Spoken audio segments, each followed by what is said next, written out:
안녕하세요. 달달 하나쌤입니다. 네, 오늘은 간호 국가시험 모의고사 19회 실기 파트 문제풀이 하도록 할게요. 네, 1번 진단검사에 대한 내용이 옳은 것 하고 물었는데요. 1번에 뇌파검사 EEQ 하기 전에 반드시 금식을 한다 했는데 네, 뇌파검사를 할 때는 네, 금식을 필요로 하지 않습니다. 그래서 답이 안 되겠고요. 2번 위내시경 검사 전에 위장관 활동 촉진제를 투여한다 그랬는데 우리가 시야 확보를 하기 위해서 위내시경 검사 전에는 위장 내에 기포 제거제, 약물을 잠깐 먹게 하는 게 기포 제거제, 아니면 위장 운동 억제제. 너무 빨리 움직이고 있으면은 시야가 잘 보이지 않겠죠. 그래서 기포 제거제나 위장 운동 촉진제가 아니라 억제제 같은 걸 투여할 수 있겠습니다. 3번에 소변 배양 검사 시 소변 배액 주머니에서 소변을 채취한다 했는데 우리가 소변을 배양한다는 건 소변에서 균을 키워가지고 어떤 균이 자라는지 보기 위한 거잖아요. 그렇기 때문에 좀 멸균적으로 검체를 받아줘야 되겠어요. 멸균적으로 채취를 해줘야 되겠어요. 그러려면 이 소변 카테터, 이게 소변줄이잖아요. 그죠? 소변줄이 방광 내에 이렇게 거치가 되어 있어요. 이렇게 거치가. 거치가 되어 있는 상태에서 배액 주머니, 소변 배액 주머니인 여기에서 주머니에서 소변을 채취하는 건 깨끗한 소변을 받는 게 아니라서 여기서 받는 건 안 되겠고요. 여기 중간 부분에 보면 소변 카테터랑 여기 소변 배액 주머니랑 연결되는 부위가 있습니다. 거기에 연결시켜 놓은 부위에 소변 검체를 이렇게 채취할 수 있는 포트가 있어요. 포트. 도뇨관 검체 채취. 검체 채취 포트.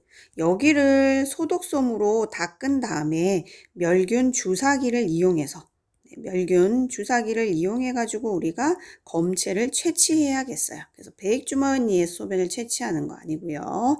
4번 상부위장관 촬영 후 수분 섭취를 제한한다 했는데 우리 상부위장관 촬영을 할 때는 바륨이라는 조영제를 먹게 됩니다. 조영제를 먹고 식도나 위의 상태를 이렇게 투시 영상을 보면서 이런 영상을 얻게 돼요.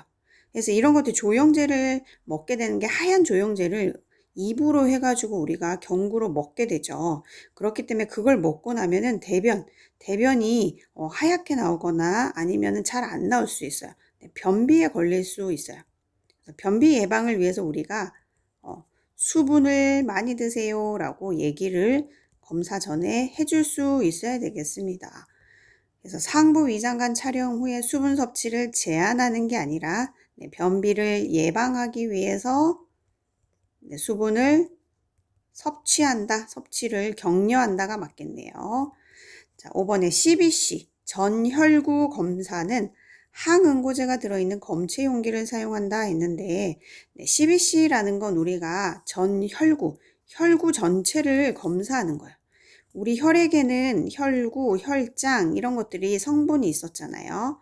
혈구와 혈장으로 나뉘죠. 물로 이루어져 있는 혈장과 그 다음에 백혈구, 적혈구, 혈소판 이런 것들로 이루어져 있는 혈구가 있어요.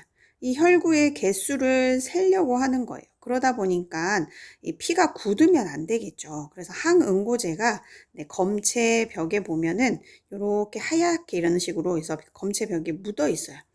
이런 것들을 우리가 검체 용기를 사용해서 항응고제 들어있는 검체 용기를 사용해서 백혈구, 적혈구, 혈소판을 검사하는 게 전혈구 검사 CBC다. 그래서 각각에 맞는 검체 용기를 사용하면 되겠습니다. 항응고제가 들어있는 검체 용기 5번이 답이 되겠네요.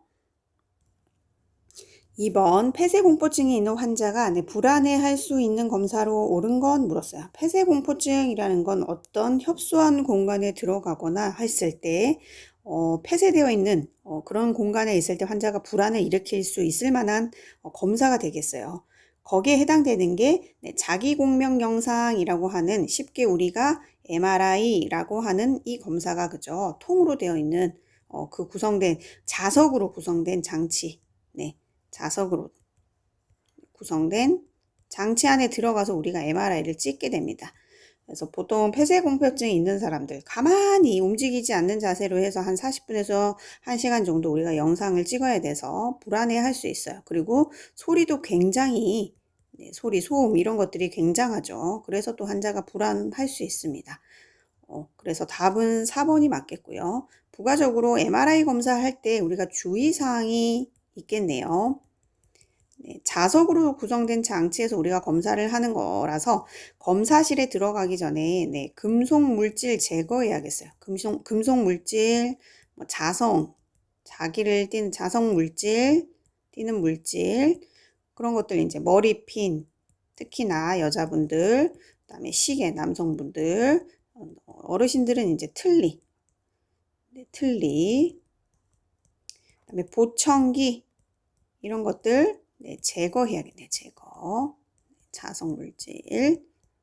이게 주의사항이 되겠습니다. 어쨌든 이번에 답은 MRI인 자기공명 영상 촬영 4번입니다. 3번 위관 영양에 대한 방법으로 옳은 거 됐어요. 위관 영양 하면은 우리가 쉽게 이해하는 게 콧줄이죠. 그 콧줄을 통해서 우리가 고농축의 음식물을 투여하는 건데요. 1번에 주입 전에 실온 정도의 물을 30cc 준다. 이건 맞네요. 그죠? 1번 맞고요.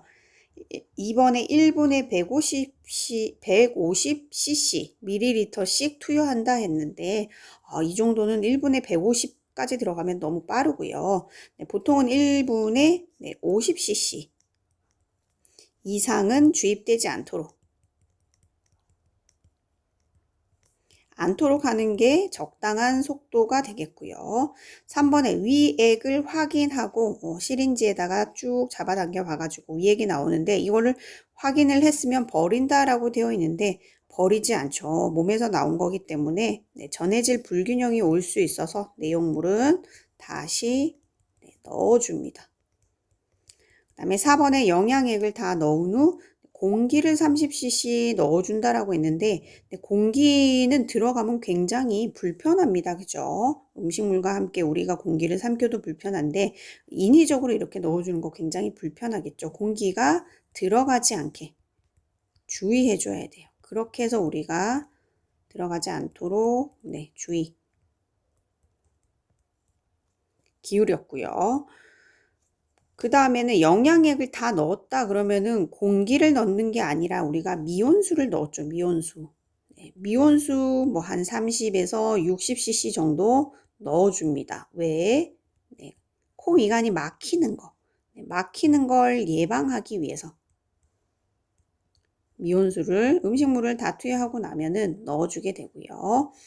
그다음 5번 몸통에서 영양백의 높이. 영양백의 높이는 30에서 50cm, 70cm가 아니라 30에서 50cm 어떤 백을 이렇게 높이 드는 거 우리 기본 간호에서 지금 부가적으로 설명을 드리는 건데요. 외우기가 이게 힘들어서 영양백의 같은 경우에는 홀수로 기억하시면 돼요. 30에서 50이니까 cc가 아니라 여기 센티미터요.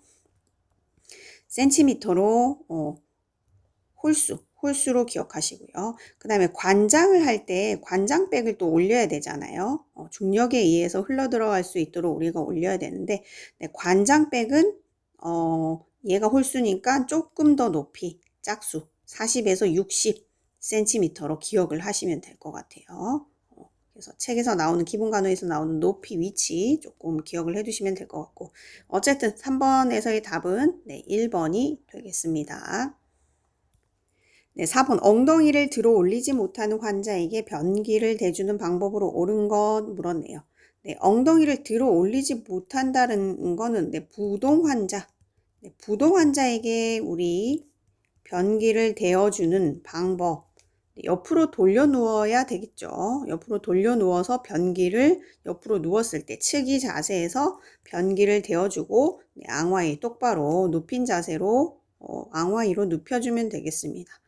1번이 답이 맞겠고요. 그런 다음에 금기가 아니라면 침대 머리를 좀 올려주면 대변 보기가 조금 수월하겠죠. 그리고 난간도 사이드 레일도 올려주고요. 답은 1번입니다. 5번 멸균 물품의 사용 방법으로 옳은 거 됐어요. 1번에 용액은 멸균 용기에 따르기 전에 1에서 2cc 정도 버리고 따른다. 네, 맞습니다. 입구 주변을 조금 씻어내는 의미로 해서 약간 따라 버린 다음에 멸균 용기에다가 따르면 되겠죠. 그래서 답은 1번이 맞고요. 2번에 물품의 뚜껑을 내려놓을 때는 안쪽이 아래쪽으로 가는 게 아니라 내려놓을 때는 위로 가게 하는 게 맞겠고요.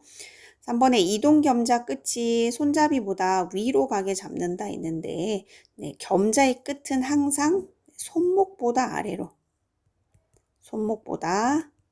아래로 향하게 한다. 그 다음에 멸균 물품에 멸균 표시 용지가 없어도 멸균으로 간주한다. 근데 멸균 표시 용지가 없으면 간주할 수 없죠. 멸균되었다고 할 수 없고요.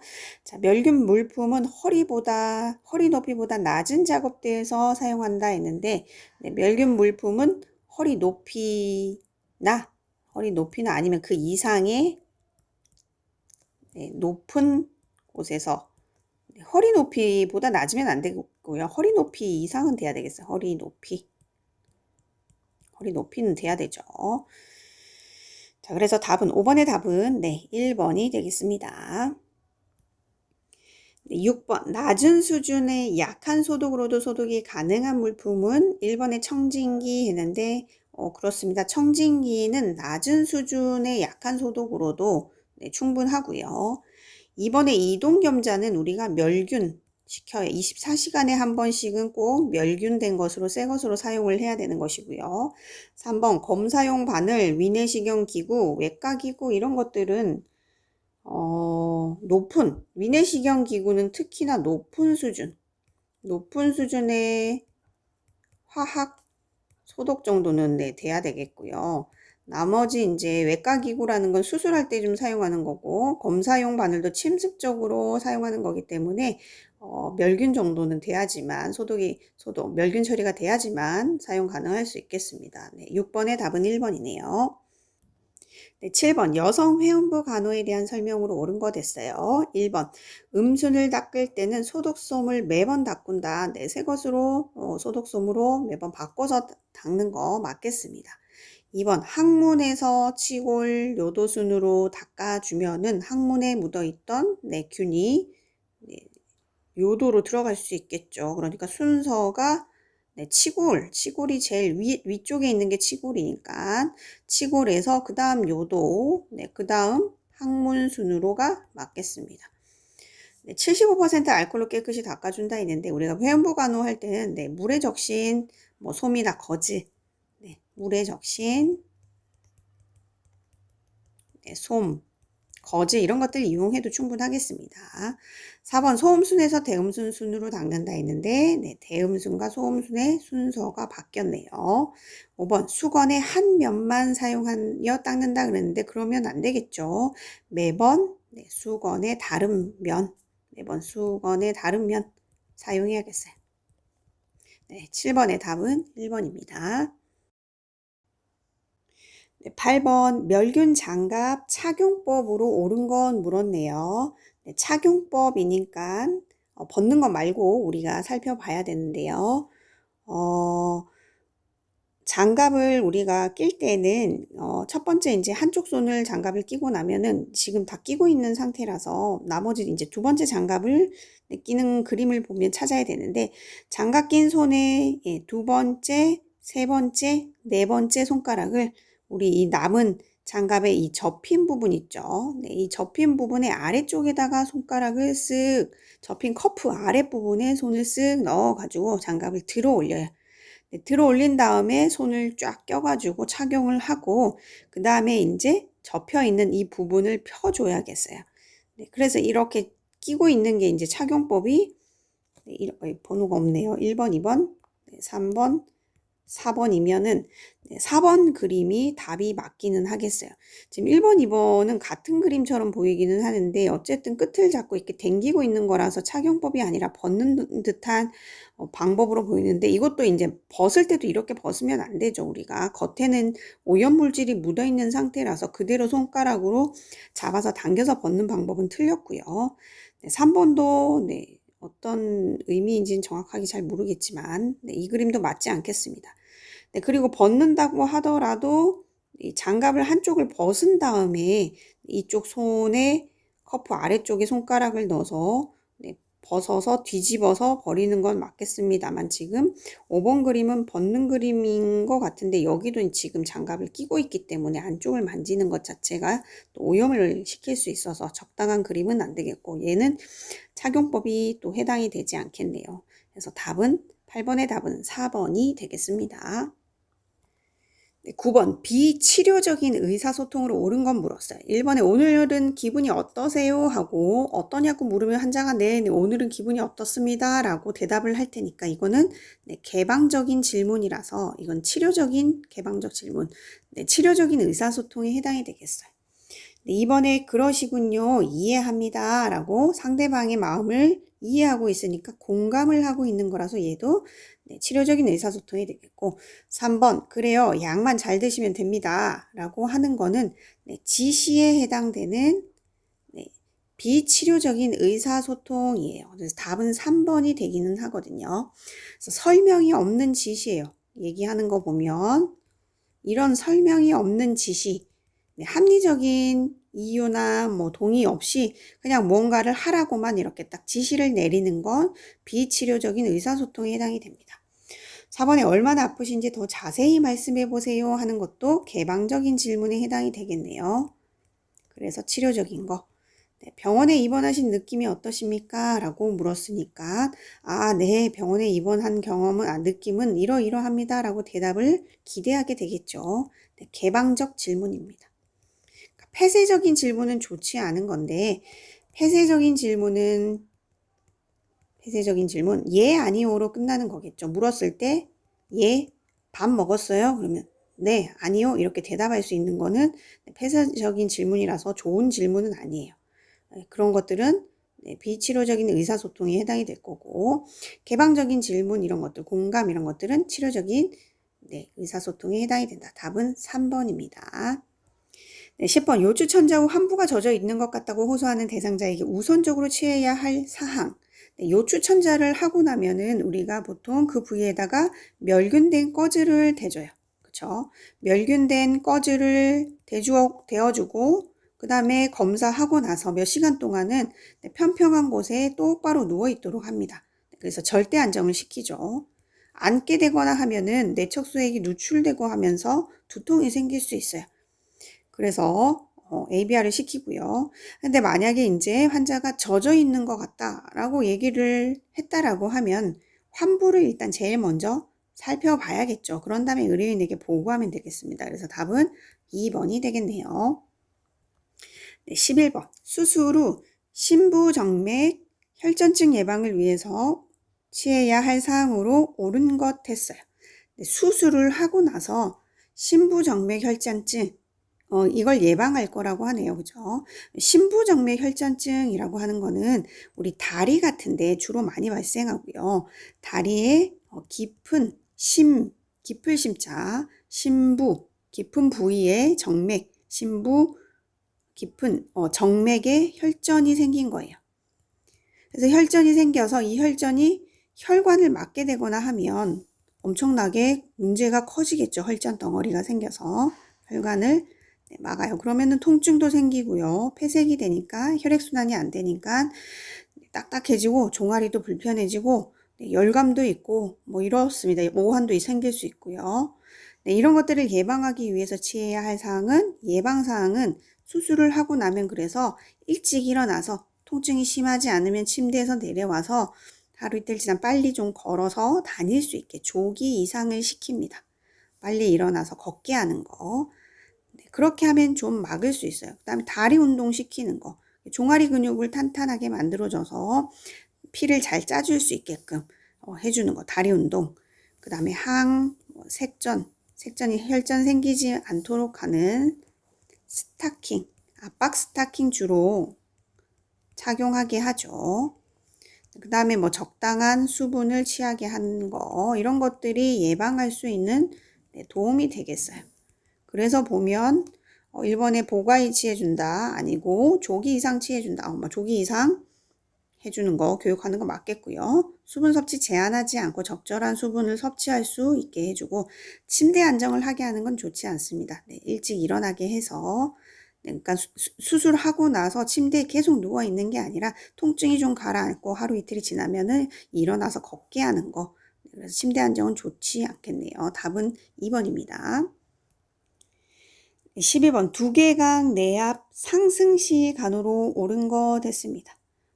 머리에 압력이 올라가는 거잖아요. 이렇게 누워있는 압력이 너무 올라가요. 이거를 상승을 예방하기 위해서 하는 방향으로 해야 되니까 우리가 머리를 좀 올려주면 이렇게 누워있는 자세에서 올려주면 한 15도에서 30도 정도 이렇게 침대 머리를 올려주면은 두개강 내에 압력이 좀 낮춰질 수 있겠어요. 그쵸? 그렇기 때문에 1번에 머리 상승하는 거 맞겠고요. 트렌델렌부르크는 반대의 자세이니까 샥 자세이니까 좋지 않을 거예요. 그 다음에 4시간마다 체위를 이런 자세들은 도움이 안 될 거고 4시간마다 체위를 변경한다 했는데 두개강 내압이 올라가져 있는 사람들은 침상 안정을 해야 하기 때문에 자세 변경 이런 것들이 또 자극이 또 될 수 있기 때문에 안정을 시킵니다. 체위 변경하는 거 맞지 않겠고 어느 정도 자극을 준다. 이것도 그렇죠. 그래서 가능하면 자극을 주지 않고 안정을 시키고 머리를 좀 올려주고 활력 징후를 자주 측정한다던가 변비가 생기지 않게 한다던가 이런 것들이 도움이 되겠어요.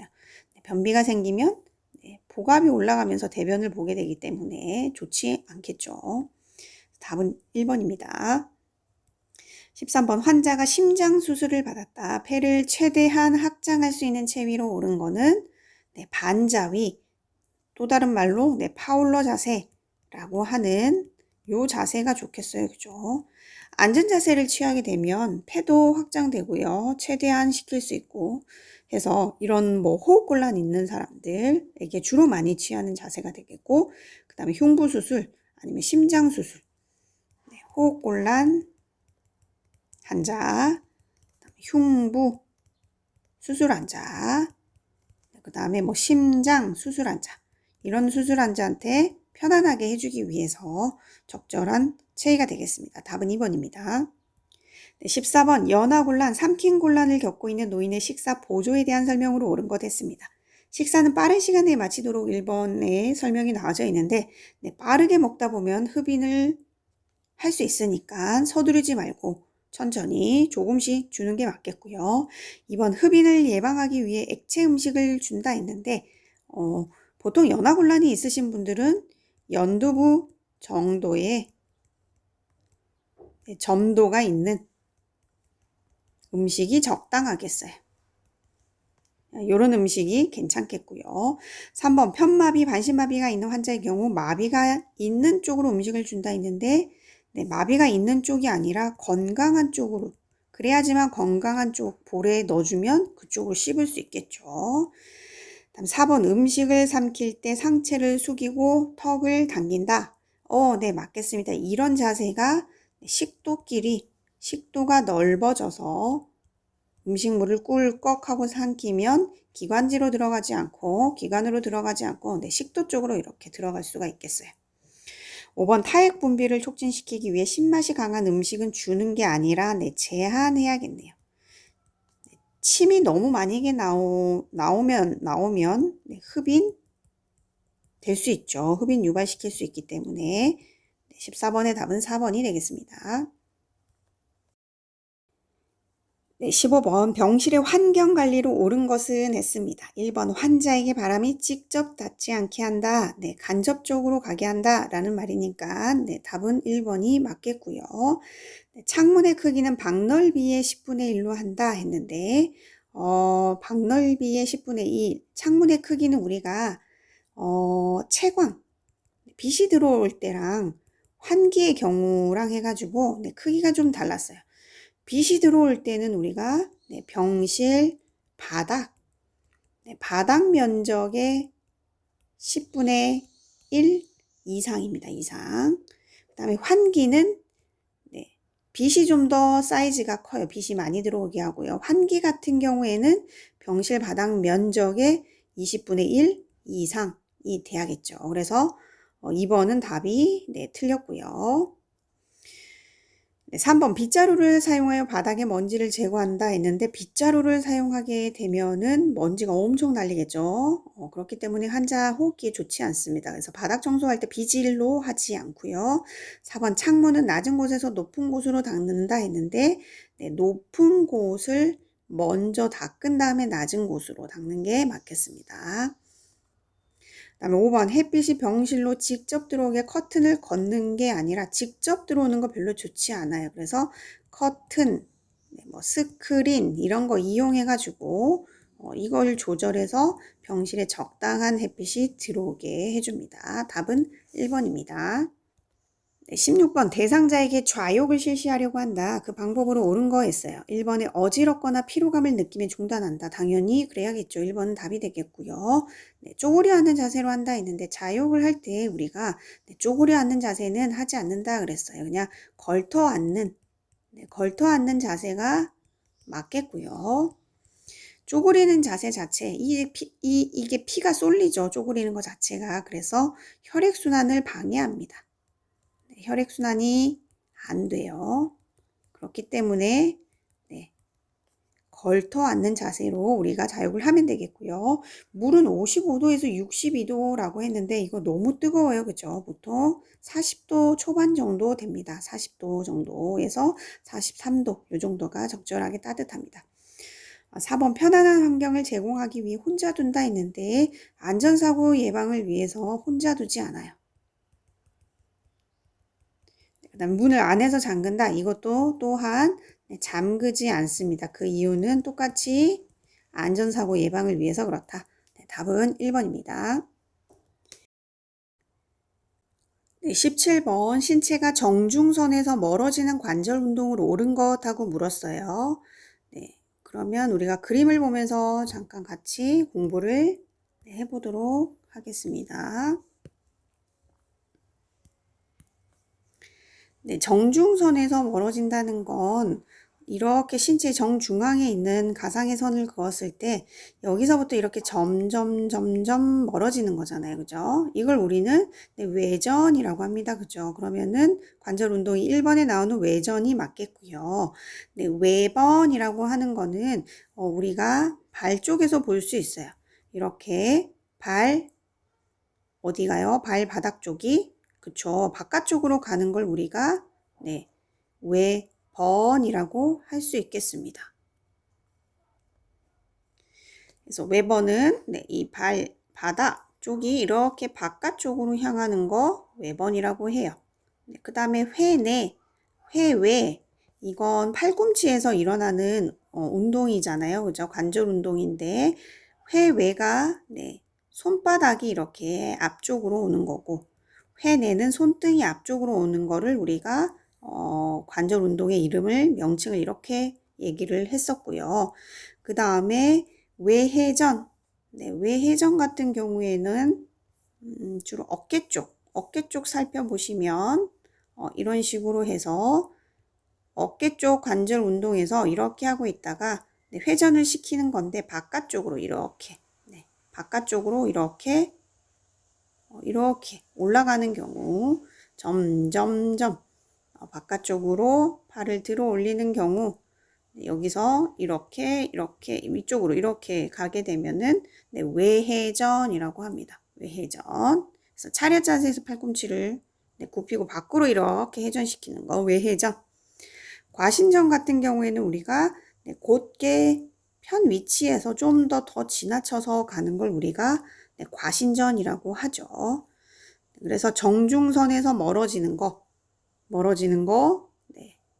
외전이라고 한다. 외전. 그래서 답은 1번이 되겠네요. 18번 앙와이로 누워있는 환자에게 발 지지대를 해주는 이유로 옳은 것은 똑바로 누워있는 환자에게 발 쪽에다가 지지대 해주는 이유, 발처짐, 족저굴곡 예방하기 위해서 우리가 해준다라고 했습니다. 답은 1번이네요. 19번 골다공증 대상자에 대한 간호로 옳은 것 했습니다. 1번에 골 밀도가 높으면 골절 위험도가 높은 게 아니라 단단하니까 낮다. 2번 여성 호르몬이 감소하면 골다공증 위험도가 높아집니다. 그래서 폐경기 이후에 여성들이 골다공증이 많이 생긴다. 3번 부신피질 호르몬을 복용하면 골다공증을 예방할 수 있는 게 아니라 위험도가 높아지겠습니다. 4번 골절을 막기 위해 체중 부하 운동을 피한다가 아니라 골절을 막기 위해서는 근육과 뼈의 힘을 이렇게 눌러주는 체중 부하 운동, 단단하게 이렇게 밀도를 높여줄 수 있는 체중을 눌러줘서 부하시켜서 운동을 하는 거 골다공증을 예방할 수 있겠습니다. 5번 칼슘과 비타민 D를 섭취하면 골다공증의 악화를 감소시킬 수 있다. 네, 맞네요. 답은 5번입니다. 네, 20번 정맥주사를 맞고 있는 환아에게 팔꿈치를 구부리지 못하게 하는 보호대는 그렇죠. 팔꿈치 보호대 4번이 되겠네요. 그죠? 그래서 우리가 어린 아이들한테 이제 주로 적용을 하는데 정맥주사 맞거나 구개수술 하고 나면은 움직이지 못하도록 팔을 구부리지 못하도록 수술 상처, 피부 병변 이런 것들을 긁지 못하게 팔꿈치 구부리지 못하게 하는 보호대가 되겠습니다. 1번에는 얘는 재킷 형식으로 되어 있는 재킷 보호대가 되겠네요. 그죠? 주로 이제 진압력이 없으신 분들, 진압력을 상실하신 분들, 그 다음에 혼돈스러운 환자, 그 다음에 뭐 자해를 하려고 하는 환자한테 재킷 형태로 되어 있는 보호대를 침대에 이렇게 묶어서 좀 억제를 시킬 수 있는 보호대가 되겠고요. 2번은 정확히 무슨 그림인지 보호대에 우리 책이 없는 설명이라서 명확하지 않고요. 3번 얘는 장갑 보호대입니다. 그죠? 장갑 보호대라서 손가락을 못 움직이게 하려고 하는 거예요. 그래서 손으로 긁거나 뭐 손상을 입힐 수 있을 만한 거. 손가락으로 이제 주사 바늘을 빼버린다던가 아니면 관, 튜브 이런 것들 제거하지 못하게 사용하는 거고요. 5번은 손목 보호대입니다. 그쵸? 손목에다가 이렇게 보호대로 침상 틀에다가 이렇게 묶어놨는데 이런 경우에는 손과 손목, 발목 보호대인데 손, 발 이런 거 움직임을 제한하기 위해서 이렇게 하죠. 그래서 침대에서 떨어질 우려가 있는 분들 아니면 의식 없는 대상자들을 고정해가지고 고정해서 사고를 예방하기 위해서 우리가 이런 보호대를 사용하겠습니다. 20번의 답은 4번입니다. 21번 유치도뇨간 삽입 시 회음부 간으로 옳은 거 됐어요. 요도에서 항문으로 소독한다. 맞네요. 그죠? 2번에 요도, 소음순, 대음순인데 대음순, 소음순, 요도 요 방향이 되겠네요. 요렇게가 되겠네요. 그죠? 요렇게. 그 다음 측이로 한다 했는데 측이가 아니라 배, 횡, Y 그래서 무릎을 누워서 구부리고 회음부를 노출시키는 자세인 배횡 Y가 적당하겠고요. 휴지를 닦아준다 했는데 4번에 휴지 사용하지 않죠. 보통 회음부 간혹시 우리가 물로 적신 솜, 거즈 이런 것들 사용하거나 아니면 물수건 이런 것들도 사용할 수 있겠고요. 그래서 5번도 답이 안 되겠고 1번이 맞겠습니다. 22번 아기의 발달 과정 순서로 옳은 것 했어요. 처음에는 이제 아이들이 이제 목에 힘이 생겨야지만 목을 가눌 수가 있어요. 그래서 위에서부터 아래로 이렇게 발달 단계가 내려오는데요. 목에 힘이 생기는 게 3개월입니다. 1번부터 5번까지 다 목 가누기로 되어 있고요. 3개월이 되면 목을 가누게 되고요. 그 다음은 이제 목에 힘이 생기면 어깨에 힘이 생기면서 뒤집게 돼요. 그게 이제 4개월이 되겠네요. 1번, 2번이 지금 맞게 가는 순서겠다. 그죠?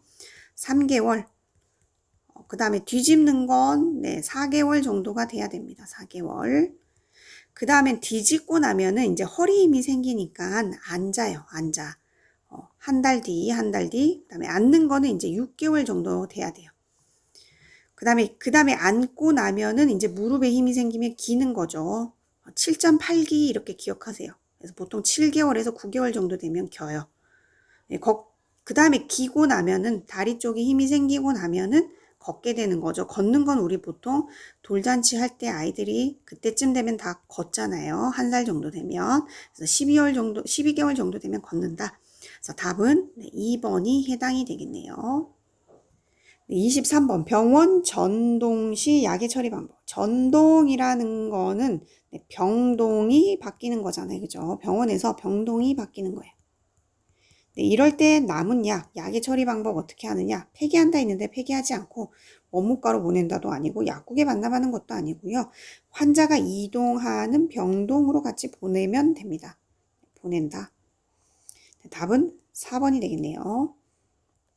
네, 24번 미숙아에 대한 간호로 옳은 거 됐어요. 1번 고농도의 조제유를 먹인다 했는데 농도가 굉장히 높은 농도의 조제유는 미숙아 같은 경우에는 위장 기능이 아직 다 미숙합니다. 장기들이. 그래서 미숙해서 이거 고농도의 조제유를 먹이게 되면 장괴사 이런 것들이 올 수 있어요. 그렇기 때문에 우유 농도를 갑자기 높이지 않도록 합니다. 2번 광선요법 시 옷을 입히고 실시한다 했는데 광선, 빛을 쬐일 거기 때문에 옷을 입히는 게 아니라 벗기고 그 다음에 온몸에 골고루 쐬여야겠죠. 광선요법을 하는 거니까. 조임. 3번 빨기 반사가 없으면 위관 영양을 실시한다. 네, 맞습니다.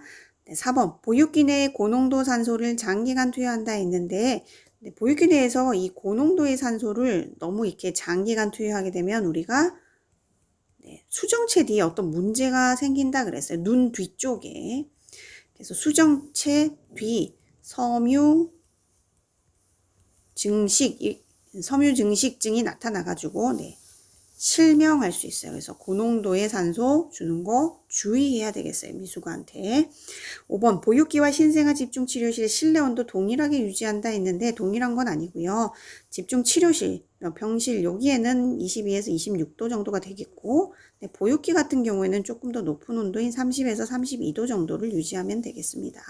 답은 3번입니다. 네, 25번 혈압 측정에 대한 설명으로 옳은 거 됐어요. 1번 처음 울리는 혈류 소리가 수축기압이다. 맞죠. 처음 들리는 소리 수축기압입니다. 2번 공기를 채운 상태에서 커프를 팔에 감는 게 아니라 공기를 다 빼고 나서 커프에 바람을 다 뺀 다음에 커프를 팔에 감으면 되겠고요. 3번 커프의 넓이를 상완의 60%라고 했는데 상완의 60%가 아니라 직경보다 우리가 20% 정도 20% 정도 커야 한다 라고 했습니다. 4번에 커프 안에 청진기를 넣고 재지 않고요. 5번 팔을 심장보다 높이 올린 상태가 아니라 심장과 같은 높이로 놓는 게 중요하겠습니다. 답은 1번입니다. 네, 26번 심폐소생술을 할 때 우리 가슴 압박의 위치로 옳은 거 물었어요. 가슴 압박을 할 때 우리가 보통 압박하는 위치가 가슴 여기 정중앙에 흉골이 있죠. 흉골. 이 정중앙의 흉골에 어디? 흉골의 아랫부분. 아래쪽 절반 2분의 1입니다. 여기 아래쪽 절반 2분의 1 이쪽이 되겠어요. 검상돌기를 누르면 부러질 수 있으니까 요 부분 그래서 답은 4번이 맞겠네요. 27번 자비소독에 대한 방법으로 옳은 거 됐어요. 1번에 아포균까지 사멸한다. 아포균까지 죽이는 걸 우리가 멸균이라고 하니까 이거는 답이 안 되겠고 소독이라서 아포까지 죽이지 못하죠. 2번 유리 제품은 물이 끓기 시작한 때 넣는 게 아니라 처음부터 찬물에 넣고 끓기 시작하면 우리가 10분간 소독한다 라고 했어요. 100도씨 물이 끓고 난 후 10분간 끓인다? 맞네요. 그죠? 처음부터 유리 같은 경우에는 찬물에 넣은 다음 끓기 시작하고 10분간 소독하면 돼요. 3번은 맞겠고요. 기름이 묻은 물품은 그대로 소독하는 게 아니라 씻고 닦은 다음에 소독해야겠죠. 5번 물품은 물의 중간 정도만 잠기게 한다 했는데 완전히 잠겨야 됩니다. 완전히 잠기도록 해주고요. 27번의 답은 3번이네요. 네, 28번 환자 퇴원시 안내사항으로 옳은 것 했어요. 퇴원할 때 우리가 어떻게 교육해야 되느냐. 1번 집에서 할 수 있는 운동을 교육한다. 맞겠습니다. 네, 2번에 병실을 안내한다. 이거는 2번 시에 할 일이겠네요. 그죠? 병실 안내해 주는 거, 호출 방법 교육하는 거, 병원 환경의 내부 구조 알려주는 거 다 2번 시에 할 일이 되겠어요. 5번 환자의 개인 소지품은 소각, 태워버리면 안 되겠습니다. 소지품이니까 돌려줘야겠죠. 답은 1번입니다. 네, 29번 환자를 침대에서 이동용, 운반용 침대로 옮길 때 주의사항으로 옳은 것 했습니다. 1번 팔다리를 잡고 이동한다 했는데 사지를 잡고서는 이동을 시키는 게 아니었고요. 보통 뭐 2명 아니면 우리가 3명이서 운반을 하게 될 때 3명이라고 한다고 하면 첫 번째 사람이 머리 쪽이죠. 네, 머리와 목 쪽이랑 그 다음에 가슴 상부 쪽에 잡고 팔을 넣어서 아래쪽으로 넣어서 잡고요. 두 번째 가운데 있는 사람이 가슴 상부니까 그 다음 그 아래 하부 그 다음에 엉덩이 이쪽에 넣고 팔을 넣어서 또 잡아주면 되겠고 세 번째는 엉덩이 아래쪽인 대퇴 그 다음에 다리 이쪽에다가 손을 넣고 3명이서 옮길 수 있겠네요. 그러니까 팔다리 잡고 하는 건 아니겠고 2번 정맥 주사를 빼고 이동한다 했는데 뭐 배관이 있다. 그럼 배관도 꼬이지 않아야 되고요. 빠지지 않아야 되고요. 정맥 주사, 뭐 위관 이런 것들 관이 꼬이거나 빠지지 않게 주의합니다. 그래서 답이 안 되겠고 3번 3인 이상 신호는 눈짓으로 한다 했는데 이러다가 떨어뜨릴 수 있어요. 큰일 날 수 있죠. 신호를 줘야겠죠. 구령도 있을 거고 하나 둘 셋 뭐 이렇게 하든지 신호도 있을 거고요. 4번 도관을 일시적으로 잠그고 이동한다. 네, 맞습니다. 일시적으로 잠그고 이동을 끝나고 나면 다시 풀어줘야 됩니다. 이동용 운반용 침대 밖에 풀어놓는 게 아니라 반드시 낙상 방지를 위해서 잠그는 게 맞겠습니다. 답은 4번입니다. 네, 30번 상처에 붕대 감는 방법으로 옳은 것 했습니다. 1번 상처 부위에 삼출물이 있는 곳은 단단히 묶는다 했는데 삼출물이 나중에 마르면서 붕대가 젖어 있는 상태라서 마르면서 수축될 수 있어요. 그러면 또 꽉 조이죠. 이렇게 되면 혈류가 순환이 잘 안 돼요. 허혈될 수 있어서 안 되겠고요. 2번 말단이 안 보이게 감는다 했는데 말단은 보이게 노출해야 돼요. 특히나 손가락, 발가락 이런 끝쪽에 있는 쪽은 노출을 시켜서 우리가 감각 만져봐서 감각이 있는지 그 다음에 부종 붓는지 청색증 혈액순환이 안 돼서 이런 것들이 있는지 관찰해 줘야겠습니다. 3번 말단에서 중심으로 갖는다. 맞죠. 손 같은 경우에도 이렇게 있으면은 여기서부터 위로 이렇게 감아 올라갑니다. 그죠? 답은 3번 맞겠고 4번 관절은 편 상태에서 감는다 했는데 약간 구부린 상태 굴곡이 있는 데니까 구부린 상태에서 감아주는 게 맞겠습니다. 5번 상처 부위 위에서 매듭을 묶는다 했는데 상처 위나 압박받는 부위에서는 붕대를 감기 시작하거나 끝내거나 매듭 이런 걸 묶지 않습니다. 답은 3번입니다. 31번 결장 절제술 환자에게 수술 전날 시행하는 간호 내용으로 옳은 거 물었어요. 1번 수술실에 들어가기 전까지 음료수를 마실 수 있다고 설명한다 했는데 수술을 하는 거기 때문에 우리가 보통 금식을 하게 되죠. 이러면 물도 안 됩니다. 그죠? 그렇기 때문에 음료수 안 되고 2번 환자의 옷이나 기중품은 간호사실에 보관한다 했는데 기중품 이런 것들은 잊어버릴 수 있어요. 그죠? 보호자한테 주는 게 맞겠습니다. 3번 수술 부위를 제모한 후 보습 로션을 바른다 했는데 제모한 다음에 로션 바르지 않습니다. 감염 위험성 때문에. 4번 심호흡과 기침 방법에 관한 교육을 실시한다. 수술하고 나서 할 수 있도록 교육하는 거 맞겠습니다. 5번 시원하고 차가운 생리식염수로 관장을 하도록 한다 했는데 차가운 거 좋지 않겠죠. 우리 보통 관장에게 온도가 40도 정도니까 맞지 않겠고요. 답은 그래서 4번이 되겠습니다. 32번 오른쪽 편마비 환자의 바지를 갈아입힐 때 입히는 거네요. 그죠? 간호 내용으로 옳은 것은 1번, 벗기는 내용도 들어갈 수 있겠네요. 갈아입히는 거니까. 1번, 오른쪽 다리는 바지의 발목에서 허리 부분까지 모아 잡아 입힌다. 맞네요. 그죠? 오른쪽 다리에 바지를 입히려고 할 거예요. 그러면은 이 발목에서 바지의 한쪽 허리 부분까지 주름을 잡아가지고 모은 다음에 잡아서 한쪽 다리를 넣으면 되겠어요. 1번은 맞겠고요. 2번 간호조무사 쪽 침대 난간을 올린 상태에서 입힌다 했는데 올리는 게 아니라 난간을 일단 내리고 환자 곁에 있어야겠죠. 내린 쪽은. 낙상이 생길 수 있기 때문에 환자 곁에 서서 하면 되겠고요. 3번 왼쪽 무릎이 구부러지지 않게 주의한다 했는데 오른쪽이 편마비니까 왼쪽은 건강하잖아요. 그죠? 건강한 쪽이 구부러지지 않게 주의할 필요는 없겠습니다. 그죠? 무릎이 구부러지는 쪽은 무릎을 세워서 엉덩이를 들게 해서 바지를 내리거나 하면 굉장히 수월하잖아요. 그죠? 4번 오른쪽 다리에 바지를 먼저 벗기고 왼쪽 바지를 벗긴다 했는데 벗길 때랑 입힐 때 순서는 편마비니까 입이 마비됐다라고 생각하세요. 그래서 입힐 때는 마비된 쪽부터, 벗을 때는 그럼 반대로 건강한 쪽부터. 그러니까 오른쪽 다리에 바지를 먼저 벗긴다 했으니까 벗길 때는 건강한 쪽이니까 오른쪽이 아니라 왼쪽이 되겠네요. 그 다음에 왼쪽 다리에 바지를 먼저 입힌다라고 했는데 입힐 때는 마비된 쪽부터 입히는 거니까 마비된 쪽이 오른쪽이 되겠죠. 왼쪽이 아니라. 그래서 오른쪽 다리 먼저 입힌다가 맞겠습니다. 그래서 답은 1번입니다. 32번 비강 캐뉼라 코 삽입관을 이용한 산소요법 시에 우리 간호 내용으로 옳은 거 있어요. 비강 코로 캐뉼라를 이용해 가지고 산소를 공급하는 거예요. 그래서 이렇게 되어 있는 게 비강 캐뉼라를 이용한 산소 공급을 할 때의 그림이 되겠습니다. 이걸 떠올리시면 되겠고요.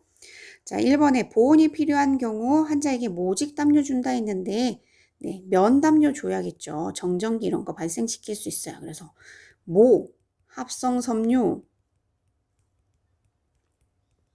정전기 일으키는 거 이런 것들은 치워야겠죠. 정전기 일으키는 물건 치우기. 그 다음에 2번 캐뉼라 삽입관을 소독하기 위해 알코올을 환자 가까이에 둔다 했는데 알코올은 그러니까 산소요법을 하고 있다라는 건 산소 탱크가 옆에 있는 거거든요. 그렇기 때문에 잘못하다가 불꽃이나 이런 것들로 인해서 불이 붙을 수 있겠어. 산소 때문에. 그죠? 그래서 이런 인화성 물질, 기름, 알코올, 불이 붙는 인화성 물질은 가까이 두지 않습니다. 3번 음식 섭취 중에 캐뉼라를 제거하도록 한다 했는데 캐뉼라의 장점이죠. 코로 이렇게 비강 쪽으로 산소를 흡입하기 때문에 입으로 음식 섭취 가능합니다. 그렇기 때문에 제거하지 않아도 되고요. 4번에 수분병에 멸균 증류수를 가득 채운다 했는데 가득 채우게 되면 부글부글 하면서 물이 넘칩니다. 그래서 지시선까지만 물을 채우면 되겠고요. 멸균 증류수. 5번 입은 다물고 코로 숨을 쉬게 격려한다. 비강으로 산소가 들어가고 있으니까 코로 숨을 쉬는 게 적절하겠습니다. 답은 5번이 되겠네요. 34번 의식이 없는 기간 내에 삽관 환자에게 제공하는 구강간호 내용으로 옳은 것 됐어요. 1번에 간호조무사 쪽으로 측의를 취하거나 고개를 돌려줘서 의식이 없기 때문에 우리가 구강간호할 때 환자의 상태를 잘 살필 수 있으니까 이 상태로 하는 거 맞겠습니다. 2번 겸자, 집게를 입속 깊숙이 삽입해서 혀를 강하게 닦아주는 거 좋지 않겠네요. 그죠? 이 겸자는 우리 쇠로 스테인레스로 되어 있기 때문에 이게 치아에 닿거나 하면은 굉장히 느낌이 안 좋아요. 그죠? 그래서 치아에 닿지 않도록 하고요. 치아의 안팎을 닦고 그 다음에 혀와 볼 쪽 이런 데도 깨끗이 닦아주면 되겠어요. 그래서 3번에 겸자의 끝이 치아에 닿을 수 있게가 아니라 닿지 않게 해야 되겠고 4번에 클로르헥시딘 원액을 적신솜으로 닦아줄 게 아니라 희석되어 있는 0.02% 클로르헥시딘이 맞겠습니다. 잇몸을 제외하고 입안을 깨끗하게 닦아준다 했는데 네, 잇몸도 같이 닦아주고요. 만약에 잇몸이 상했다. 네, 그러면은 이제 칫솔 대신에 우리가 뭐 면봉, 거즈 이런데 아니면 서랍자 네, 준비해가지고 거기에다가 구강간호 약을 발라서 적셔서 솜이나 이런 거즈에다 적셔가지고 치아도 닦고 혀도 닦고 잇몸 볼 안쪽을 네, 닦아주면 되겠습니다. 답은 1번입니다. 네, 35번 내 자기 공명 영상 MRI 검사 예정인 입원 환자에게 검사 전에 설명으로 옳은 것은 했습니다. 네, 1번에 소음이 날 수 있으니 검사용 귀마개나 헤드폰을 착용하게 도와드릴게요. 네, 맞네요. 1번은 답이 되겠고요. 소리가 굉장히 네, 많이 소음이 심하게 날 수 있죠. MRI 찍을 때. 기계가 돌아가는 소리라서 보통 이제 검사용 귀마개나 헤드폰 착용하게 도와드리면 되겠습니다. 이번에 머리카락을 작은 금속 실핀으로 고정해 주세요 했는데 네, 실핀 안 되겠죠. 금속으로 되어 있는 것들 다 네, 제거해야 되고요. 3번에 분실되지 않게 휴대전화를 환자복 주머니에 넣으세요 했는데 네, 전화 이런 것들도 네, 다 갖고 들어갈 수가 없어요. 제거해야 되고 고장 날 수 있어요. 4번 검사하는 동안 몸을 자유롭게 움직여도 된다라고 되어 있는데 움직일 수가 없어요. 그죠? 움직임이 제한되고요. 5번 병변을 확인하기 위해 3차원 방사선 단층 촬영을 하는 거예요 라고 했는데 MRI는 네, 방사선을 이용하지 않아요. 그죠? 네, 비이온화 방사선인 네, 고주파를 이용하는 거고 네, 자기장을 이용하는 거예요. 자기장.